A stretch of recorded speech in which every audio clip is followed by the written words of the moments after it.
Hello students, कैसे हैं आप लोग। उम्मीद करते हैं आप सभी लोग बहुत अच्छे होंगे और अपनी तैयारी बहुत ही अच्छे तरीके से कर रहे होंगे। तो भाई देखिए, बहुत सारे स्टूडेंट कमेंट कर रहे थे कि भैया हिंदी का पेपर लेकर के आइए, हिंदी का मॉडल पेपर के लेकर के आइए और हिंदी में कैसे कैसे क्वेश्चंस हमारे बोर्ड एग्ज़ाम में इस बार पूछे जाएंगे वो हमको आप बताइएगा। तो आप कमेंट करो और आपके लिए हम वीडियो ना लेकर के आए, ऐसा हो नहीं सकता है। देखिए, हम आपके लिए लेकर के आए हैं एक ऐसा हिंदी का मॉडल पेपर जिसके हर एक क्वेश्चंस मैंने इस तरीके से ढूंढकर इसमें शामिल किए हैं कि अगर आपने ये वीडियो शुरू से लेकर के लास्ट तक एकदम देख लिया तो आपको ऐसे क्वेश्चंस आपको मिल जाएंगे जो क्वेश्चंस आपको सीधा बोर्ड एग्ज़ाम 2026 में हिंदी के पेपर में आपको देखने को मिलने वाले हैं। तो अगर आपकी किसी भी प्रकार की परीक्षा है तो आप इस पेपर को पूरा पढ़ सकते हो, देख सकते हो। मैं आपसे गारंटी ले रहा हूँ कि यहाँ पर आपको जो चीज़ें समझाई जाएंगी ना, आपको पूरे हद तक 95% दिला सकती हैं। यानी एवरी क्वेश्चंस का आपको नॉलेज हो जाएगा कि भैया कैसे कैसे क्वेश्चंस आखिर हिंदी में आते हैं। ठीक है भाई। तो देखिए, सबसे पहले अगर मैं बात करता हूं इस पेपर की, तो देखिए आपके पेपर में एक कोड दे रखा होगा इस तरीके का। ठीक है, तो उस कोड को आपको बहुत अच्छे से देखना है। ठीक है, और देखना है कि कौन सा हमारा कोड पेपर में आया हुआ है। इसके अलावा अनुक्रमांक दे रखा होता है, तो यहाँ पर आपको अपना रोल नंबर जो है वो फिल कर देना है।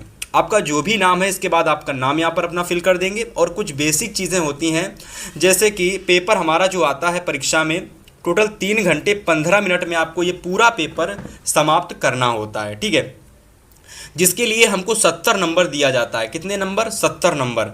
यानी ये पूरा पेपर आपके बोर्ड एग्जाम में 70 अंक का आता है और आपको कैसे 70 में 70 करके आने हैं वो पूरी चीज़ मैं आपको बताने वाला हूँ। ठीक है, इसके अलावा जो स्टार्टिंग के आपको 15 मिनट मिलेंगे, यानी स्टार्टिंग के जो आपको ये 15 मिनट मिलेंगे, इसमें आपको क्या क्या करना होगा, कौन सारी चीज़ आप करोगे, तो वो सारी चीज़ें मैं आपको बताने वाला हूँ। ठीक है, तो चलिए यहाँ पर कुछ आपको निर्देश दे रखे हैं, इन निर्देश को आप पढ़ सकते हैं। ठीक है, क्योंकि ये वो निर्देश होते हैं जिससे कि आप पेपर में कोई गलती नहीं करते हैं। ठीक है, तो आप स्क्रीनशॉट लेकर इनको पढ़ सकते हो और आपको मैं आगे पेपर की पूरी जानकारी अब देने वाला हूँ। तो यहाँ पर देखिए स्टूडेंट, सबसे पहले अगर मैं बात करता हूँ तो देखिए आपके बोर्ड एग्जाम में सबसे पहले पूछे जाते हैं बहुविकल्पी प्रश्न, यानी ऐसे क्वेश्चंस जो कि आपके बोर्ड एग्जाम में भाई एक एक नंबर के पूछे जाते हैं। कितने नंबर के? एक एक नंबर के क्वेश्चंस आपके बोर्ड एग्जाम में आते हैं। बहुविकल्पी प्रश्न हमारे बोर्ड एग्जाम में मैं बात करूँ तो टोटल 20 पूछे जाते हैं, यानी ये हमारे बोर्ड एग्जाम में टोटल 20 अंक के आते हैं। ठीक है भाई। तो देखिए, सबसे पहले आपको किस तरीके से चीज़ें तैयार करनी है मैं आपको सबसे पहले वही बताने वाला हूं। तो देखिए, स्टार्टिंग के जो आपको 15 मिनट मिलेंगे उसमें आपको अपना क्वेश्चंस पेपर पढ़ना है कि कौन कौन से कैसे क्वेश्चंस हमारे पेपर में आए हुए हैं। ठीक है, तो पूरा क्वेश्चन पेपर आपको स्टार्टिंग के 15 मिनट में पढ़ लेना है। ठीक है भाई। तो चलिए बात करते हैं पहले बहुविकल्पी क्वेश्चंस की, और आपको जो भी क्वेश्चंस का राइट ऑप्शन पता है तो भैया आप कमेंट करने का पूरा प्रयास करेंगे। ठीक है भाई। तो चलिए, सबसे पहले क्वेश्चन की अगर मैं बात करता हूं तो सबसे पहला क्वेश्चन दे रखा है कि निम्नलिखित कथनों में से कोई एक कथन सही है, उसे पहचान कर लिखो। देखो, बेसिकली होता क्या है कि यहाँ पर आपके 4 ऑप्शन दे रखे होते हैं भाई। ठीक है, 4 ऑप्शन में से आपका कोई एक सही ऑप्शन होता है जिसको आपको टिक लगाना पड़ता है। ठीक है, तो यहाँ पर अगर मैं सही ऑप्शन की बात करता हूँ तो देखो, यहाँ पर पहला ऑप्शन दे रखा है कि रामविलास शर्मा ख्यात प्राप्त कवि हैं। ठीक है, ये वाला ऑप्शन सही होगा। या फिर इला चंद्र जोशी एक सफल उपन्यासकार हैं, या फिर ये ऑप्शन सही होगा। या फिर अगला ऑप्शन दे रखा है कि मैला आंचल शैलेश मटियानी की प्रसिद्ध उपन्यास है। या फिर लास्ट दे रखा है इरावती जो है ये वृंदावन लाल वर्मा की रचना है। तो देखो, मेरे हिसाब से अगर मैं सही बात करूं तो इस प्रश्न का सही आंसर हो जाएगा रामविलास शर्मा आपके ख्यात प्राप्ति कवि हैं। ठीक है, तो अगर आपको लग रहा है ये वाला ऑप्शन सही है तो भैया आप कमेंट करेंगे, अगर आपको लग रहा है ये गलत है तो अपना आप सही ऑप्शन हमें कमेंट करके ज़रूर बताएंगे। ठीक है, तो चलिए, पहला क्वेश्चन काफ़ी ज़्यादा वेरी इंपॉर्टेंट है। ठीक है भाई, ये क्वेश्चन आपको 2026 के पेपर में देखने को मिलेगा। चलिए अगले क्वेश्चन की बात करें। अगला क्वेश्चन हम लोगों का दे रखा है, ठीक है, ये काफ़ी इंपॉर्टेंट रचना है आपकी कि झूठा सच। रचना हम लोगों की है झूठा सच। कह रहा है ये जो रचना झूठा सच है ये किस विधा की रचना है। ठीक है, तो आपको याद कर लेना है कि ये जो हमारी झूठा सच रचना है ये हमारी उपन्यास विधा की महत्वपूर्ण रचना है। ठीक है। होता क्या है कि आपके बोर्ड एग्जाम में रचना और रचनाकार पूछे जाते हैं, और रचनाकार जो भी हमारा विधा होती है वो पूछी जाती है। तो जैसे कि यहाँ पर एक रचना दी रखी थी, झूठा सच। तो हमसे क्वेश्चन में यही कहा जा रहा था कि जो झूठा सच है ये किस विधा की रचना है। ठीक है, काफ़ी इंपॉर्टेंट क्वेश्चन था। तो चलिए अगले क्वेश्चन की बात करते हैं। अगले क्वेश्चन में बात करें तो भैया अगला क्वेश्चन हम लोगों का दे रखा है ठूठा आम। ठीक है, अब देखिए ये वाली रचना काफ़ी बार बोर्ड एग्जाम में आई हुई है, तो 2026 में मोस्ट प्रोबेबली ये रचना आपको ज़रूर देखने को मिल सकती है कि भैया जो ठूठा आम है ये किस विधा की रचना है, किसने इसके रचनाकार कौन है। तो देखिए ऐसे करके क्वेश्चंस बोर्ड एग्जाम में आते हैं। तो अगर मैं बात करता हूँ ठूठा आम किसकी रचना है, तो आपको केवल एक नाम याद रख लेना है कि भगवत शरण उपाध्याय की रचना ठूठा आम है। ठीक है भाई। तो अगर मैं यहाँ से सही ऑप्शन की बात करता हूँ तो ऑप्शन नंबर फर्स्ट हमारा बिल्कुल सही हो जाएगा, यानी भगवत शरण उपाध्याय जी ने ठूठा आम रचना लिखी थी। ठीक है भाई। चलिए अगले क्वेश्चन नंबर 4 की बात करें तो प्रश्न नंबर 4 देखिएगा, बहुत ही महत्वपूर्ण प्रश्न है और काफ़ी ज़्यादा इंपॉर्टेंट रचनाएं जो आपके बोर्ड एग्जाम में आती हैं, मैं वही रचना लेकर के आया हूँ। ठीक है भाई। तो सबसे पहली बात करेंगे कि मेरी आत्मकथा। देखो ये रचना काफ़ी बार आपके बोर्ड में आई हुई है कि मेरी आत्मकथा जो है ना ये किस विधा की रचना है। ठीक है, उपन्यास है कि कहानी है कि आत्मकथा है कि रिपोर्टाज है। ठीक है, तो काफ़ी महत्वपूर्ण प्रश्न है। तो चलिए बात करेंगे इसके सही विधा की।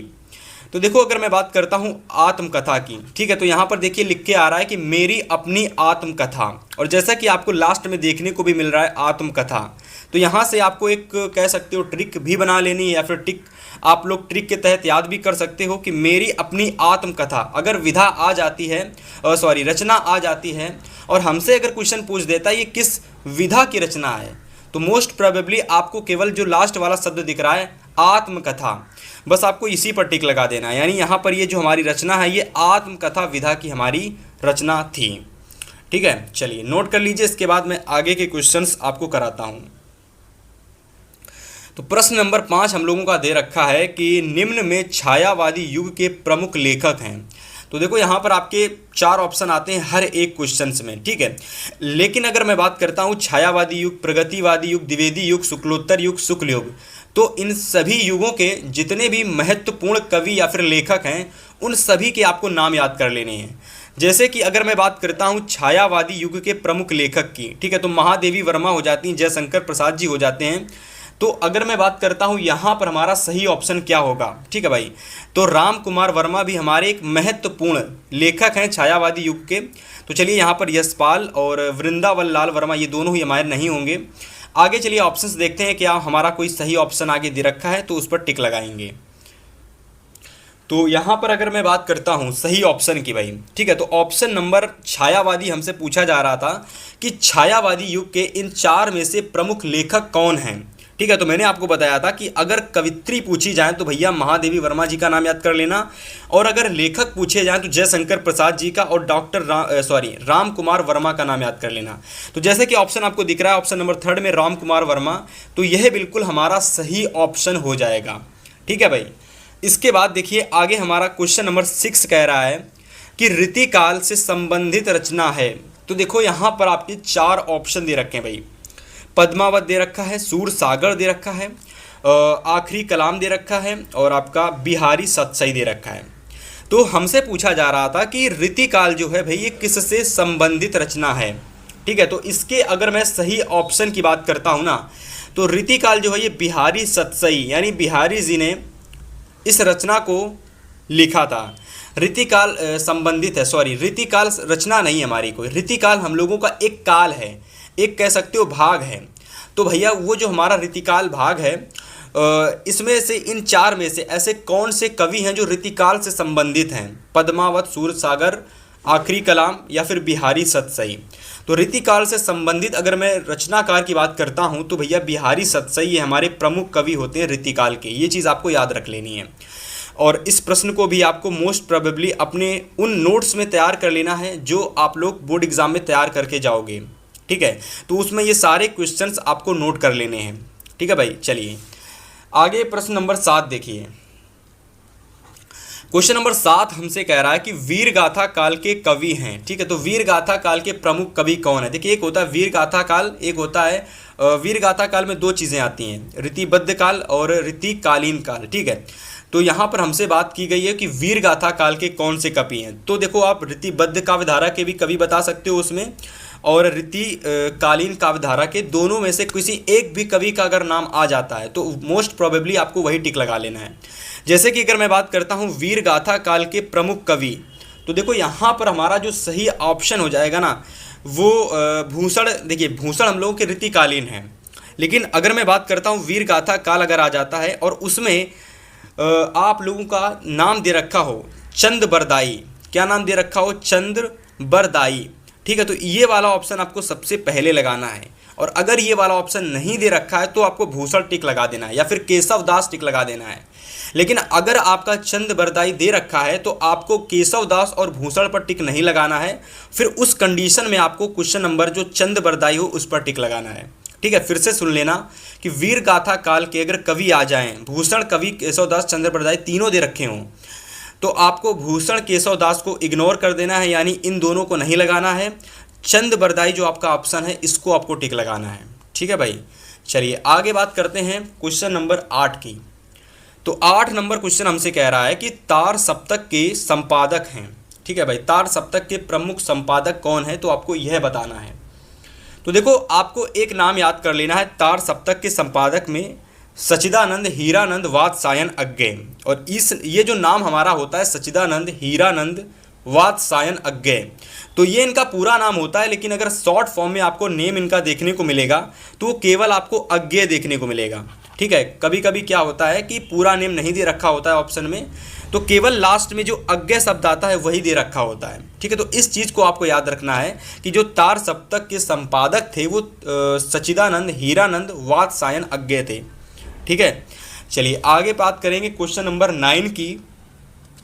तो 9 नंबर क्वेश्चन हमसे कह रहा है कि हरी घास पर छड़ भर। ठीक है, तो ये बहुत ही महत्वपूर्ण रचना है। इस रचना के रचनाकार का नाम आप लोग याद कर लेना, हरी घास पर छड़ भर। ठीक है, जैसा कि अभी आपको मैंने बताया तार सप्तक के संपादक अज्ञेय जी हैं, उसी तरीके से हरी घास पर छड़ भर ये जो रचना लिखी थी जिन्होंने, वो भी हमारे अज्ञेय थे, यानी अज्ञेय जी थे, यानी सच्चिदानंद हीरानंद वात्सायन अज्ञेय। तो मोस्ट प्रोबेबली इसका भी ऑप्शन नंबर आप सही लगा लोगे, अज्ञेय। ठीक है भाई, चलिए आगे बात करेंगे क्वेश्चन नंबर 10 की। तो प्रश्न नंबर हमसे 10 कह रहा है कि अर्धनारीश्वर के रचयिता हैं।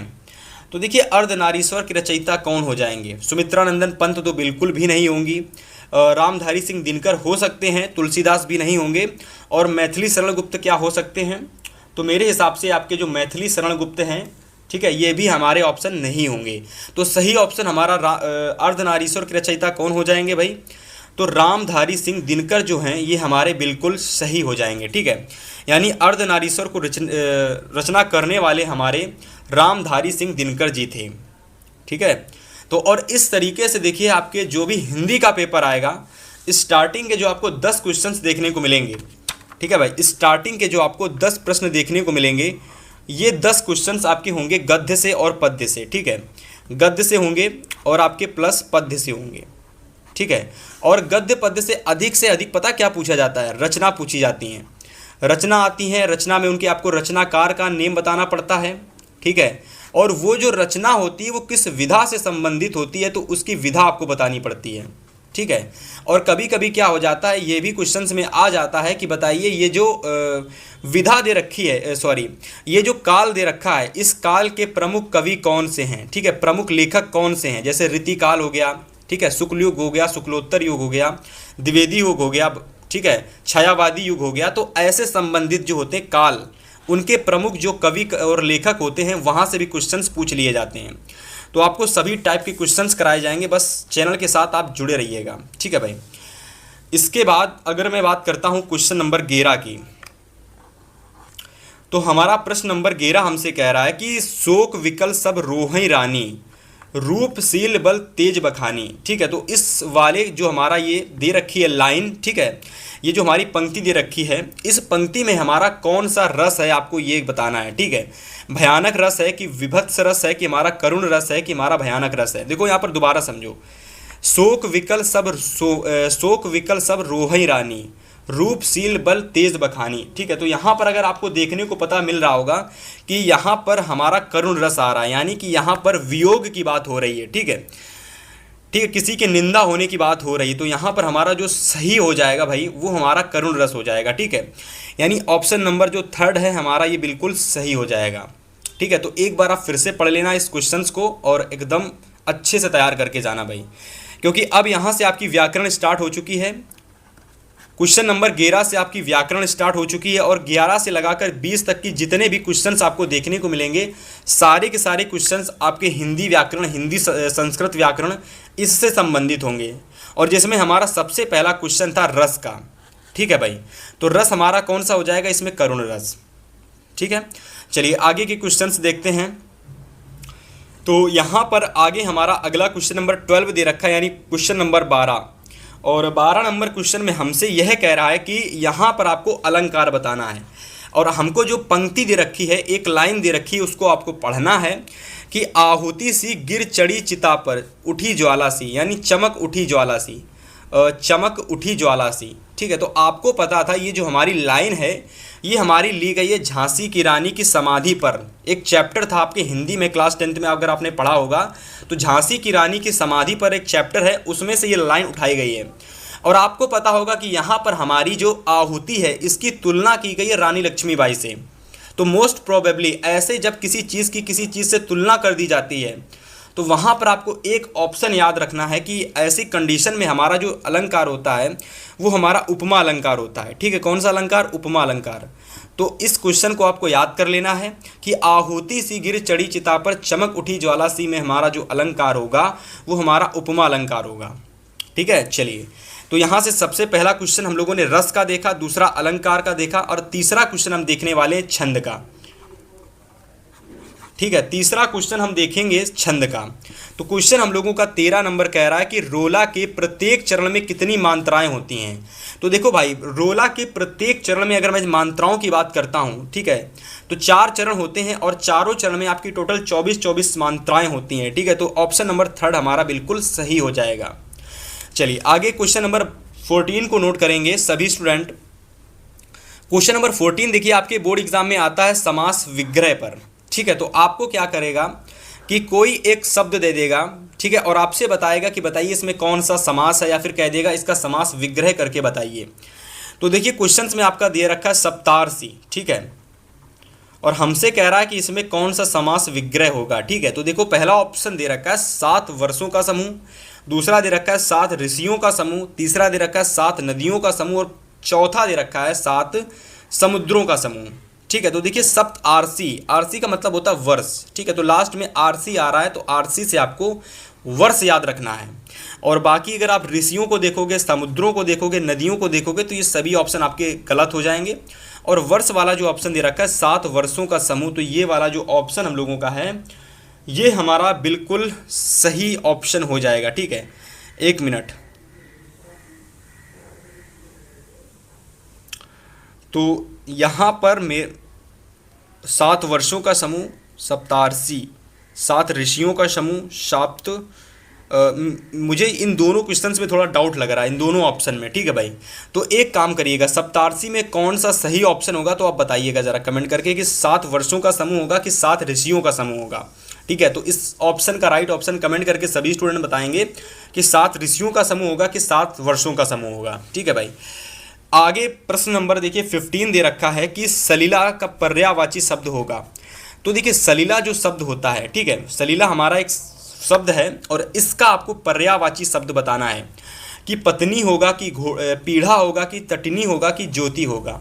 तो देखो अगर सलीला की बात करते हैं, ठीक है, तो सलीला का बिल्कुल सही ऑप्शन हो जाएगा तटिनी। बहुत सारे स्टूडेंट ये बताएंगे कि सलीला शब्द तो हमारा स्त्री से रिलेटेड है, तो यहाँ पर हमारा पत्नी हो सकता है, ज्योति भी हो सकता है, पीढ़ा भी हो सकता है। पर देखिए आपको किसी स्त्री या पुरुष से आपको रिलेट नहीं करना है चीज़ों को। अगर आपने सही पर्यायवाची याद की है तो आपको चीज़ें पता होंगी कि जो सलीला शब्द होता है इसका पर्यायवाची तटिनी होता है। ठीक है, तटिनी का क्या होता है? नदी के तट वाली चीज़ें। ठीक है, तटिनी। तो देखिए सलीला का सही ऑप्शन हो जाएगा तटिनी। आगे अगर मैं बात करूँ क्वेश्चन नंबर, देखिए यहाँ पर एक चीज़ मैं बताना भूल गया कि क्वेश्चंस जहाँ जहाँ से आ रहे हैं उन चीज़ों पर मैं फिर से टिक लगा दे रहा हूँ। जैसे क्वेश्चन पर्यायवाची से आया, समास विग्रह से पूछा गया, ठीक है, रोला से क्वेश्चन पूछा गया, अलंकार से क्वेश्चन पूछा गया। तो ये सारी चीज़ें आपको ध्यान देनी है कि कहाँ कहाँ से कैसे कैसे क्वेश्चंस आ रहे हैं। तो आगे हमारा प्रश्न नंबर 16 है कि जो हम लोगों का तव शब्द दे रखा है, तव, ठीक है, ये तातकली और वावकील, तव शब्द, ठीक है। तो इस शब्द में आपको यह बताना है कि विभक्ति कौन सी होगी और हमारा वचन कौन सा होगा। देखो यह क्वेश्चन विभक्ति और वचन वाला क्वेश्चन काफ़ी ज़्यादा टिपिकल क्वेश्चन होता है, क्योंकि ऐसे में क्या होता है कि आपको सारे विभक्ति वचन याद करने पड़ते हैं, ठीक है। तो यहाँ पर आपको मैं बताऊंगा कि आपको युष्मद, जो आपका युष्मद होता है, युष्मद के आप विभक्ति वचन तैयार कर लीजिए और आप तुम के विभक्ति वचन तैयार कर लीजिए। होपफुली आपको सारी चीज़ें क्लियर हो जाएंगी विभक्ति और वचन से। तो यहाँ पर देखिए तुमसे तव पूछा गया कि तव का विभक्ति वचन क्या होगा। तो अगर मैं तव की विभक्ति की बात करता हूँ तो ये षष्ठी होगी विभक्ति इसकी।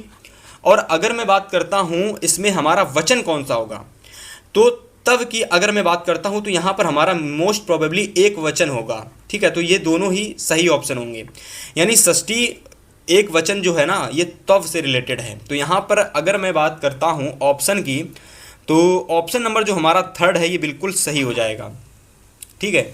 चलिए आप आगे क्वेश्चन नोट करिए।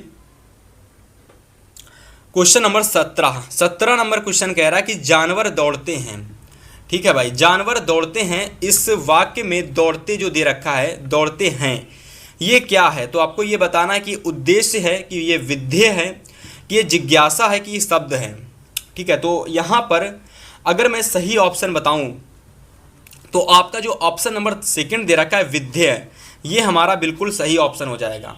यानी यहाँ पर आपको जो जानवर दौड़ते हैं में ये जो दौड़ते दे रखा है, दौड़ते हैं, ये आपका विधेय हो जाएगा, ठीक है भाई। चलिए आगे देखेंगे क्वेश्चन नंबर 18 नंबर क्वेश्चन कह रहा है कि वाच प्रयोग।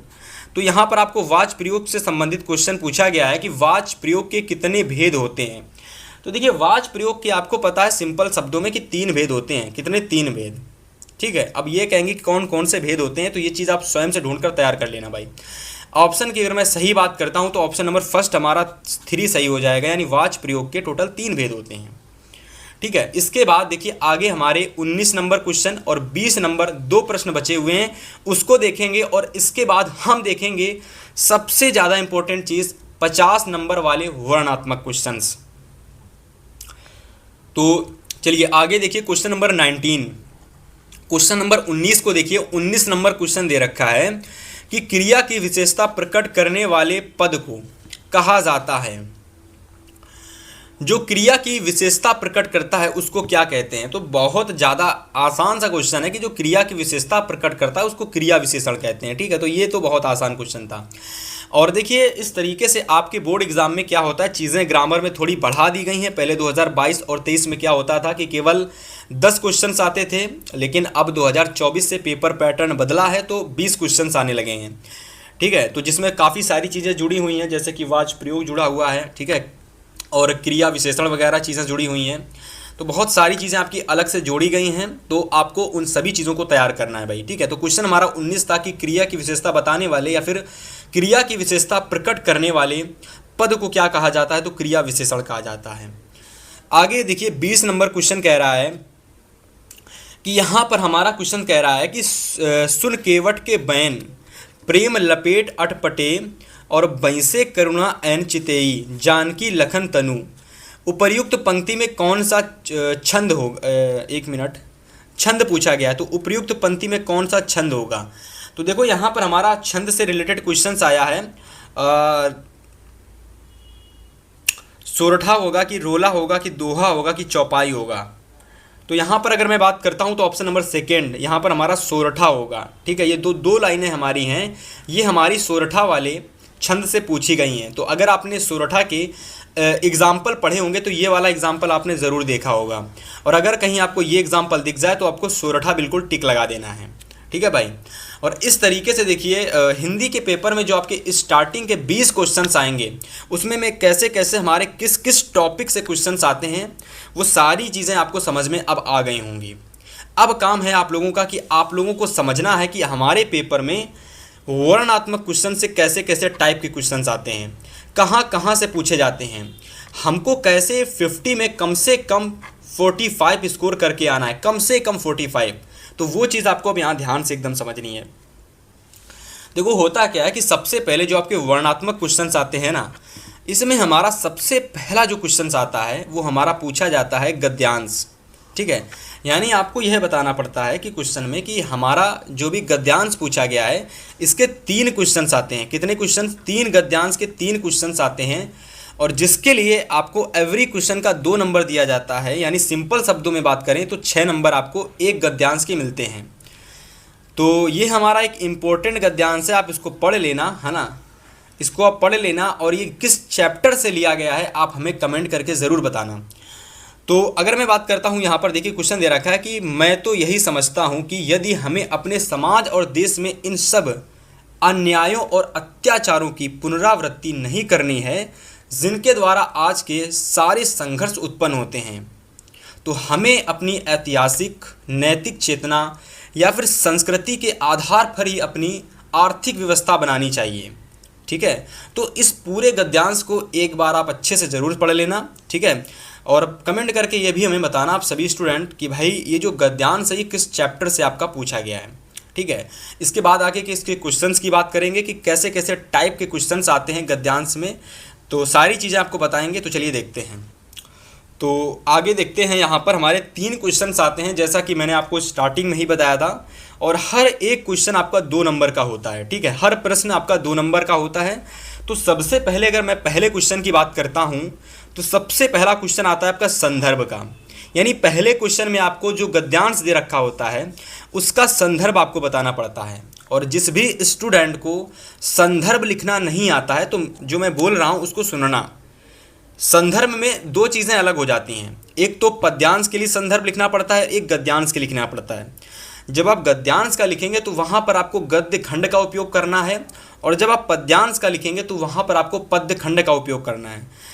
जैसे कि अगर मैं बात करता हूँ तो प्रस्तुत पद्यांश हमारी पाठ्य पुस्तक हिंदी के प्रस्तुत गद्यांश हमारी पाठ्य पुस्तक हिंदी के गद्य खंड में से संकलित। ठीक है, जो भी आपका चैप्टर हो वो चैप्टर का नाम लिख दोगे, इस चैप्टर से संबंधित है, अतः इसके लेखक ये होने वाले हैं या फिर ये हैं।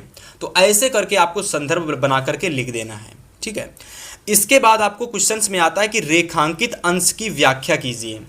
तो देखिए व्याख्या के लिए आपको एक चीज़ ध्यान देनी है कि आपको पूरे की व्याख्या नहीं करनी है। यानी इस पूरे की व्याख्या आपको नहीं करनी है, केवल उतने की ही व्याख्या आपको करनी है जितने में अंडरलाइन होती है। जैसे कि अगर मैं बात करूं तो मैं तो यही समझता हूं कि यदि हम अपने समाज और देश में इन सभी अन्यायों और अत्याचारों की पुनरावृत्ति नहीं करने देंगे, तो यहाँ से लगा करके मतलब जितने में आपकी अंडरलाइन दे रखी हो। ठीक है भाई, जितने में अंडरलाइन दे रखी हो, जैसे कि मान लो मैं तो यही समझता हूँ से ले करके व्यवस्था बनानी चाहिए, यहाँ तक केवल अंडरलाइन दे रखी है। तो मैं क्या करूँगा, सिंपल शब्दों में केवल इसी की व्याख्या करूँगा। जितना हो सके मैं सरल से सरल शब्द में बनाने का प्रयास करूँगा और इसी की केवल व्याख्या मैं करूँगा। ठीक है भाई, इसके बाद देखिए आगे बात करते हैं कि तीसरा क्वेश्चन हमारा कैसा पूछा जाता है।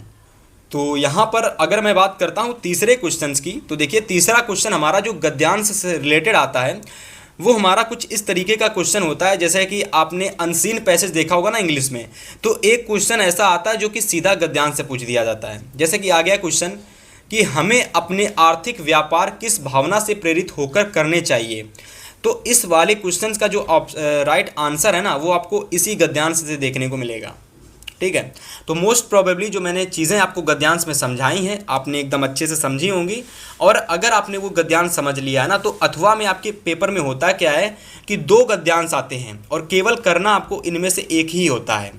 ठीक है, लेकिन अगर मेरी बात सुनोगे तो मैं आपसे यह कहूँगा कि जो इस मॉडल पेपर में मैंने जो गद्यांश ले रखे हैं, दोनों के दोनों गद्यांश, ये दोनों ही आपके परीक्षा के लिए काफ़ी महत्वपूर्ण गद्यांश हैं। ठीक है, और ये दोनों के दोनों गद्यांश अगर आप तैयार कर लोगे तो आपको बोर्ड एग्जाम में ये जरूर देखने को मिल सकते हैं।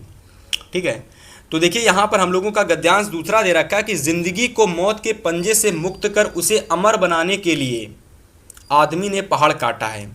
किस तरह इंसान की खूबियों की कहानी सदियों तक याद दिलाई जाती है और आदमी ने कितने ही उपाय और सोच कर किए हैं। तो ये जो हमारा गद्यांश दूसरा दे रखा है ना, इसको आप स्क्रीनशॉट ले लो और कहीं पर भी अगर आपको ये क्वेश्चन बैंक बुक या फिर कहीं पर आपको ये दे रखा है तो इसका आप लोग पूरा व्याख्या, ठीक है, तैयार कर लोगे स्टोरी के रूप में, है ना।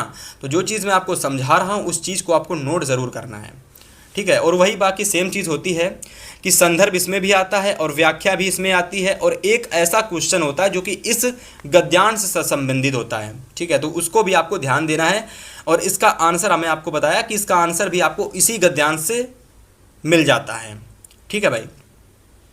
तो इतनी चीज़ समझ में आ गई होगी कि गद्यांश से कैसे क्वेश्चंस आते हैं और कहाँ कहाँ कैसी चीज़ें पूछी जाती हैं। तो वही चीज़ आपको देखिए दूसरा जो क्वेश्चन देखने को मिलेगा, हिंदी का दूसरा जो क्वेश्चन आता है 50 नंबर वाले क्वेश्चन में, ठीक है, वो भी 6 नंबर का आता है, और यहाँ पर पूछा जाता है पद्यांश, ठीक है। क्या आता है? पद्यांश। और पद्यांश में भी भाई हमारे 3 क्वेश्चन आते हैं, ठीक है। एवरी क्वेश्चन आपका 2-2 नंबर का होता है, एवरी क्वेश्चन आपका 2 नंबर का होता है, और सारी चीज़ें आपकी अलग होती हैं। बस थोड़ी सी डिफरेंस ये होता है कि जो पद्यांश होता है ये थोड़ा सा कठिन होता है कंपैरिजन में गद्यांश की। गद्यांश आप सिंपल शब्दों में बना करके लिख सकते हो, लेकिन अगर पद्यांश की बात आती है तो इसको आप बना करके नहीं लिख सकते हो। जब तक नहीं लिख सकते, जब तक अगर आपने एक बार पद्यांश को पढ़ा नहीं होगा तब तक आप उसको नहीं लिख सकते। तो इसी वजह से मैं बता रहा हूँ कि जो पद्यांश होते हैं उनकी स्टोरी कह लो या फिर उसकी व्याख्या जो होती है आपको कहानी के तरीके से याद कर लेनी है।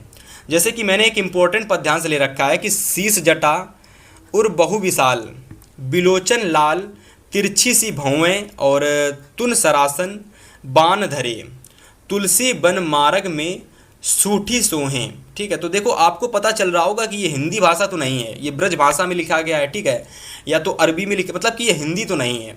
तो आप लोग क्या कर सकते हो, इसकी कहानी तैयार कर सकते हो। जैसे कि अगर मैं बात करूं तो मैंने जो पद्यांश बताया आपको बुक में मिल गया, अब इसकी जो भी व्याख्या थी उसको आप लोग क्या कर सकते हो, कहानी के तरीके से तैयार कर सकते हो कि अच्छा इसमें ये हुआ था, इसमें ये सी सारी चीज़ें हुई थी। तो ऐसे करके आप कहानी के तहत पद्यांश को तैयार कर सकते हो, ठीक है। और आगे अगर मैं बात करता हूं तो देखिए पूरा आपका यहाँ तक समाप्त हुआ है ये पद्यांश, और 3 क्वेश्चन यहाँ पर भी आते हैं भाई, आ नंबर क्वेश्चन, बड़ा नंबर क्वेश्चन और छोटी ई नंबर क्वेश्चन। कभी कभी होता ये है कि छोटी ई में 2 क्वेश्चन आ जाते हैं, ठीक है। तो सारी चीज़ें आपको स्क्रीनशॉट लेकर के देख लेनी है और तैयार कर लेनी है। इसके बाद अथवा में देखिए जैसे कि गद्यांश में 2 क्वेश्चन आते हैं, वैसे भी पद्यांश में 2 क्वेश्चन आते हैं, और दोनों में से भैया कोई एक ही क्वेश्चंस आपको कॉपी में, बोर्ड की कॉपी में करना होता है। लेकिन अगर मैं बात करता हूं जो मैंने दूसरा पद्यांश ले रखा है ना, ये वेरी वेरी इंपॉर्टेंट है। ये कैसा है भाई? वेरी वेरी इंपॉर्टेंट है आपके बोर्ड एग्जाम 2026 के लिए, ठीक है। जितने भी स्टूडेंट देख रहे हैं, मैं आपसे फिर से कह रहा हूँ कि जो भी मैं मॉडल पेपर लाता हूँ उसमें जो भी मैं क्वेश्चन शामिल करता हूँ उस मॉडल पेपर के एवरी क्वेश्चंस प्रीवियस ईयर में काफ़ी बार पूछे जा चुके होते हैं। तो हर एक चीज़ आपके लिए इम्पोर्टेंट होती है, ठीक है। तो जैसे कि क्वेश्चन हमारा दे रखा है पद्यांश वाला दूसरा क्वेश्चन कि ऊधव मन ना भय 10-20, एक हुतो सो गयो श्याम संग और को अवराधे ईस। तो देखो यहाँ पर क्या होता है इस पद्यांश में, थोड़ा सा मैं आपको बताता हूँ हिंट के रूप में कि इस पद्यांश में जो गोपियाँ होती हैं, ठीक है, एक ऊधव होते हैं, तो ऊधव से अपने मन की बातें कहती हैं। मतलब कि जो आपके श्री कृष्ण होते हैं वो वृंदावन छोड़ करके, ठीक है, चले जाते हैं। तो होता क्या है कि उनके वियोग में जो गोपियाँ होती हैं वो अपनी बातें ऊधव से बताती हैं। तो उसी से रिलेटेड एक ये आपका पद्यांश है, और इससे संबंधित भी आपके क्वेश्चंस मैं आपको दिखा देता हूँ कि पहला आ नंबर, बड़ा नंबर, छोटी ई नंबर। मैं बताता हूँ ना, कभी कभी क्या होता है कि जो छोटी ई वाला क्वेश्चन होता है इसमें कभी कभी 2 क्वेश्चन आ जाते हैं और कभी कभी 3 भी क्वेश्चन आ जाते हैं। तो तीनों को आपको करना पड़ता है भाई, ठीक है। और संदर्भ तो आपका सेम रहता है, केवल पद्य खंड बदल जाता है और कवि और लेखक का नाम बदल जाता है ना। और व्याख्या भी आपको क्या करनी होती, उतने की ही करनी है जितने में अंडरलाइन दे रखी हो, ठीक है। तो इस चीज़ को आपको ध्यान देना है। और दूसरा क्वेश्चन जैसे कि ई नंबर में हमारे 3 क्वेश्चन दे रखे थे कि इन पंक्तियों में गोपियाँ किससे प्रश्न कर रही हैं। दूसरा क्वेश्चन है कि निर्गुण ब्रह्म जो है, निर्गुण ब्रह्म के वर्णन में कठिनाइयां व्यक्त की हैं। तीसरा क्वेश्चन है कि पद्यांश में मधुकर शब्द ऊधव के लिए प्रयुक्त हुआ है, बताइए। तो इस तरीके से आपका जो पद्यांश है बोर्ड एग्जाम में आता है भाई, ठीक है। उम्मीद करते हैं पद्यांश आपको समझ में आया होगा। अब देखिए होता क्या है कि आपके बोर्ड में तीसरा जो क्वेश्चन आता है, ये क्वेश्चन होता है संस्कृत गद्यांश का। सेम जैसे ही संस्कृत हिंदी का गद्यांश होता है, हिंदी का पद्यांश होता है, वैसे ही आपका जो होता है भैया, इस चीज़ को आपको समझना ध्यान से, वैसे ही आपका संस्कृत का गद्यांश आता है और आपका संस्कृत का पद्यांश आता है, ठीक है। और इन दोनों में क्या होता है कि आपको व्याख्या नहीं करनी होती है। इस चीज़ को आपको ध्यान देना है कि आपको संस्कृत गद्यांश, संस्कृत पद्यांश की व्याख्या नहीं करनी पड़ती, इसका हिंदी अनुवाद करना पड़ता है। यानी ये संस्कृत में होता है, आपको इसको हिंदी भाषा में परिवर्तित करना होता है, हिंदी ट्रांसलेट करना होता है, ठीक है। तो चलिए हमारा जो दे रखा है संस्कृत का गद्यांश कि इयम नगरी विविध धर्माणाम संगम स्थली महात्मा बुद्धा और तीर्थद्रः पार्श्वनाथः शिष्टाचारः कबीरः गोस्वामी तुलसीदासा अन्य च बहवा। तो देखिए, जिन लोगों को संस्कृत नहीं पढ़नी आती, कोई दिक्कत नहीं, आप संस्कृत नहीं पढ़ पाते, फिर भी आप इस क्वेश्चन को कर लोगे।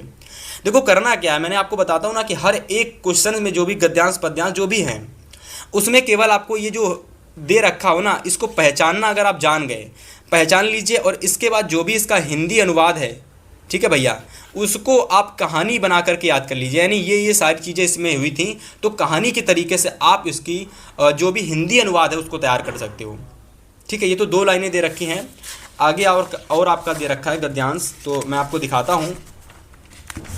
तो आपके आगे पूरा आपको यहाँ तक समाप्त होता है ये प्राचीन पुरम और इदानीमपि परिपालयति, ठीक है। तो यहाँ पर जाकर के आपका ये पूरा गद्यांश, संस्कृत का पूरा गद्यांश समाप्त होता है। और इसके अलावा वही चीज़ कि अथवा में एक और गद्यांश आता है, ठीक है भाई, जैसे कि आपको ये दिख रहा है, ठीक है। तो इसको भी आपको नोट कर लेना है।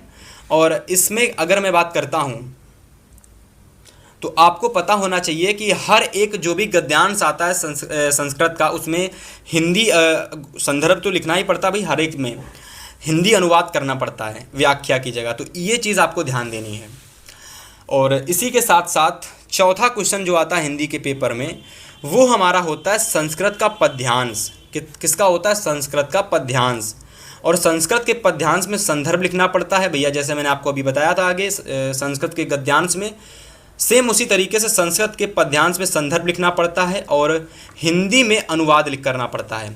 हिंदी में किसका अनुवाद करना पड़ता है? तो देखिए, आपको 2-2 लाइनों के या 4 लाइनों के, ठीक है, 2 लाइनों के या 4 लाइनों के आपके परीक्षा में श्लोक आते हैं संस्कृत के पद्यांश से, तो इन श्लोकों का आपका संदर्भ लिखना पड़ता है और हिंदी में अनुवाद करना पड़ता है। तो ये दोनों ही श्लोक आप नोट कर लीजिए और इसको तैयार कर लीजिए। इसके बाद आगे प्रश्न नंबर 5 को देखिए।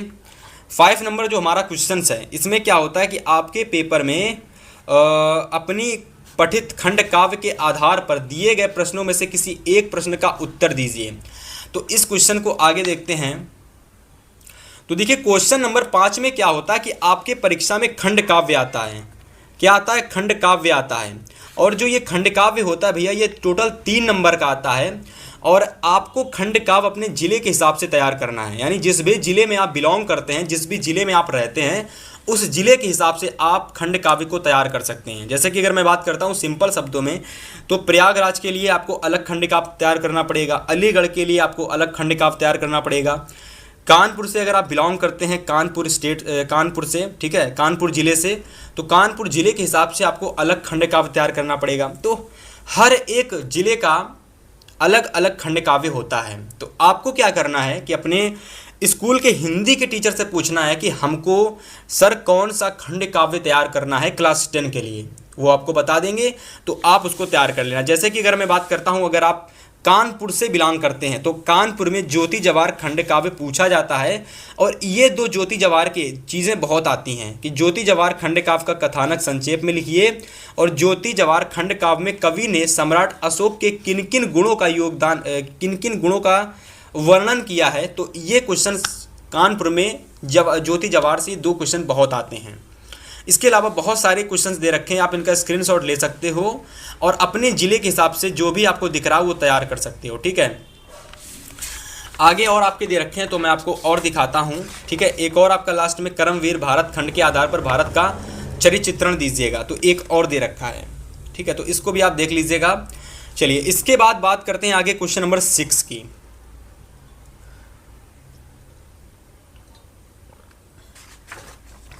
तो क्वेश्चन नंबर अगर मैं 6 की बात करता हूँ तो प्रश्न नंबर हमारा 6 दे रखा है 5 नंबर का, ठीक है। और मैं आपको बता दूं कि 5 नंबर में क्या होता है कि आपका ऐसा क्वेश्चन आता है जिसको आप मात्र 2 से 3 दिनों में तैयार कर सकते हो। तो देखिए 5 नंबर में होता है क्या कि आपकी लेखक का जीवन परिचय आता है, और जो क्वेश्चन नंबर 6 का 12 नंबर आता है इसमें आता है कवि का जीवन परिचय। और ये दोनों ही क्वेश्चन 5-5 नंबर के आते हैं। मोस्ट प्रोबेबली बहुत ही ज़्यादा आसान क्वेश्चन होते हैं। केवल आपको पता होना चाहिए कि कौन कौन से जीवन परिचय इंपॉर्टेंट हैं जो हमारे पेपर में आने वाले हैं, और हमको पता चल जाएगा और हम उनको तैयार कर लेंगे। आपके माइंड में ये माइंडसेट रहना चाहिए। तो लेखक के जीवन परिचय में आपको ये डॉक्टर राजेंद्र प्रसाद का और जयशंकर प्रसाद का और पद्मलाल पुन्नालाल बख्शी का, ये 3 जीवन परिचय आपको तैयार कर लेने हैं। और अगर मैं आगे बात करता हूँ कवियों में जीवन परिचय की, तो सूरदास, सुमित्रानंदन पंत, महादेवी वर्मा और रसखान, यानी ये 4 कवियों में आप तैयार कर लीजिएगा। और लेखक की अगर मैं बात करता हूँ तो ये लेखक में ये 3 आप तैयार कर लीजिएगा। मोस्ट प्रोबेबली आपको दिक्कत ही नहीं होगी, ऐसा नहीं होगा कि आपको इनमें से कोई नहीं आएगा। मोस्ट गारंटी है मेरी कि आपको यहाँ से जीवन परिचय बाहर नहीं जाएगा भाई, ठीक है। 3 आपको लेखक में तैयार कर लेने हैं और 4 आपको कवियों में तैयार कर लेने हैं, ठीक है। आपके 10 मार्क्स बिल्कुल क्लियर हो जाएंगे। इसके बाद आगे मैं बात करता हूँ 7वें नंबर क्वेश्चन की। तो प्रश्न नंबर 7 हमारा आता है कि अपनी पाठ्य पुस्तक में से कट संत कोई एक श्लोक लिखिएगा, यानी एक ऐसा श्लोक लिखिएगा जो आपके इस प्रश्न पत्र में ना आया हो, ठीक है। तो आपको क्या करना है माय डियर, आपको 3 श्लोक तैयार कर लेने हैं, या तो कम से कम 2 श्लोक तैयार कर लेने हैं। और जो भी श्लोक आपके पेपर में आया होगा वो आपको नहीं करना है, उसके अलावा जो आपने दूसरा तैयार किया है उसको आपको कर देना है, और आपके 2 नंबर बिल्कुल क्लियर हो जाएंगे, यहाँ से पक्के हो जाएंगे यहाँ से, ठीक है। इसके बाद आगे बात करते हैं क्वेश्चन नंबर 8 की। तो 8 नंबर क्वेश्चन आता है आपकी परीक्षा में पत्र वाला, ठीक है। और ये प्रश्न 4 नंबर का होता है। पत्र वाला जो भी क्वेश्चन होता है आपके बोर्ड एग्जाम में 4 नंबर का आता है। तो देखिए पत्र, आपके जो भी महत्वपूर्ण पत्र होते हैं उनको तैयार कर लेना है। या तो अगर आप पत्र लिखना सीख जाते हो ना, तो किसी भी विषय पर अगर पत्र आ जाता है तो आप आसानी से पत्र को लिख सकते हो। केवल इस पत्र को लिखने का जो फॉर्मेट है, अगर आपको वो पता चल जाता है कि आखिर में पत्र लिखा कैसे जाता है, तो किसी भी विषय पर अगर किसी भी टॉपिक पर पत्र आ जाता है आप उसको आसानी से कर लोगे, ठीक है। तो जैसे कि यहाँ पर हमारा पहला पत्र दे रखा है कि किसी पर्यटक स्थल का वर्णन करते हुए अपने मित्र को पत्र लिखिए कि वह कुछ दिनों के लिए आपके पास आ जाए।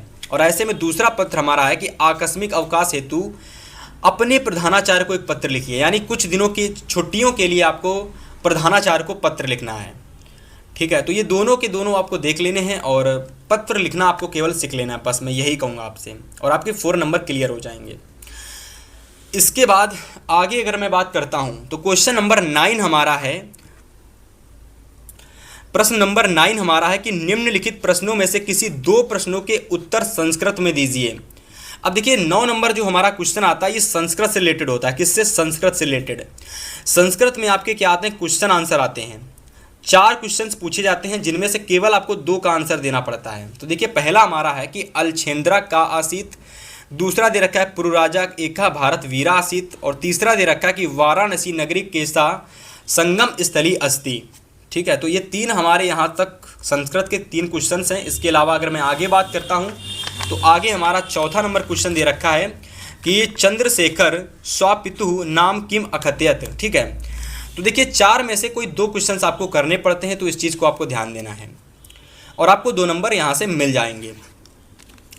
इसके बाद क्वेश्चन नंबर हमारा 10 आता है जो कि हिंदी का सबसे ज़्यादा कह सकते हो हाई वेट क्वेश्चन होता है। सबसे ज़्यादा वेटेज इस क्वेश्चन का होता है क्योंकि ये भैया 7 नंबर का आता है पेपर में, और ये क्वेश्चन हमारा होता है निबंध का। और जिस भी स्टूडेंट को एक बार निबंध लिखना सीख जाता है, यानी जो भी स्टूडेंट एक बार निबंध हमें किस तरीके से लिखना है, कैसे कैसी हेडिंग बना करके निबंध को लिखना है, ये चीज़ अगर वो सीख जाता है कि कैसे कैसे प्रस्तावना लिखना है, कैसे कैसे उपसंहार लिखना है, तो ये सारी चीज़ें अगर कोई भी स्टूडेंट ये सारी चीज़ें सीख जाता है तो मोस्ट प्रोबेबली हिंदी में वो निबंध का क्वेश्चन 7 आउट ऑफ 7 करके आता है। तो देखिए ये 5 आपको निबंध तैयार कर लेने हैं जो आपको 2026 में पेपर में देखने को मिल सकते हैं। सबसे पहला है आतंकवाद की समस्या और समाधान, दूसरा है बेरोजगारी, तीसरा है आपका वृक्षारोपण, चौथा है आप लोगों का विज्ञान, अभिशाप और वरदान, और पाँचवें की अगर मैं बात करता हूँ तो प्रदूषण की समस्या और समाधान। तो इस तरीके से देखिए आपके हिंदी के पेपर में चीज़ें कैसी आती हैं, इस मॉडल पेपर के ज़रिए मैंने आपकी सारी चीज़ें डिस्कस की, और इस तरीके से मैं पूरी गारंटी के साथ कह सकता हूं कि आपको 70 आउट ऑफ 70 नंबर कैसे हिंदी में लाने हैं, उस चीज़ का आपको नॉलेज पूरा हो गया होगा। ठीक है, तो आज की इस क्लास को हम यहीं पर समाप्त करेंगे। हम मिलेंगे आपसे नेक्स्ट इंपॉर्टेंट क्लास के साथ, तब तक के लिए गुड बाय।